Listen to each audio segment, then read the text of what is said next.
Ndị mmadụ ebe m nọ bụ na Shaoxing ka m si kwuo na mbụ. Anọ m na ụgbọala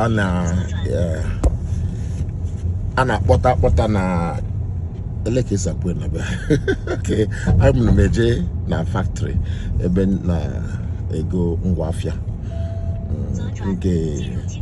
nke alụfọrọ alụfọ ka anyị na-akpọ ya ebe a.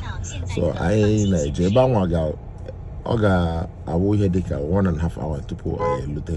Asị m ka unu soro m jee ya bụ ije ngwa ka anyị jebe ebe anyị nọkwara ka m si wee kwuo bụ na Shaoxing, mana siti anyị na-eje nọketelie ka mama kudili afịa maka edere n'asụsụ ndị obodo. So ngwanụ ka anyị jebe ya bụ ije. Ọ ga-ewe anyị ofu awa na ọkara wee ruo n'ụgbọala. Okay, ihe m ga na-eme na m ga na-apọsụ tọ ya bụ ife na-agatụkwa nwa obere mpọsụ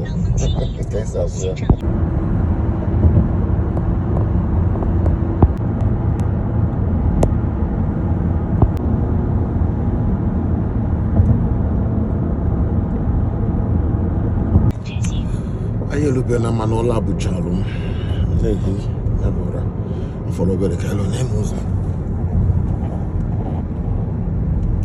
ka obodo a so were ka m kọwalụ ụnụ ka anyị na-eje ya bụ uche kịta ka m kọwalụ na etu ebe a si dị na obodo anyị nọ ya kịta na ụsọ Shaoxing.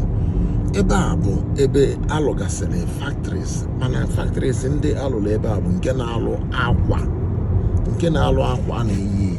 Ihe ndị a niile na-afụgasị bụ factories ọfisi ha,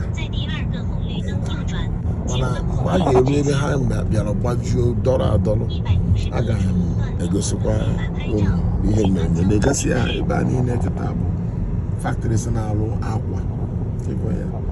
Factories niile a n'ebe a na-alụsi akwa. Ihe ahụ n'ụgbọ ha na na-enene ha efuna ha dịcha ebe a kịta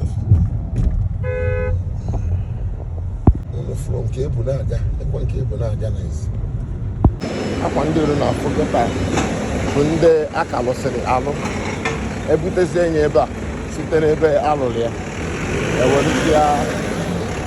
eweruzie bịa tinyesie ya ihe a na-akpọ designs na akọlọ ya tinyesia design ekwesịrị itinye, mana etu a ka ọ na-adịgodi na white. Ndị a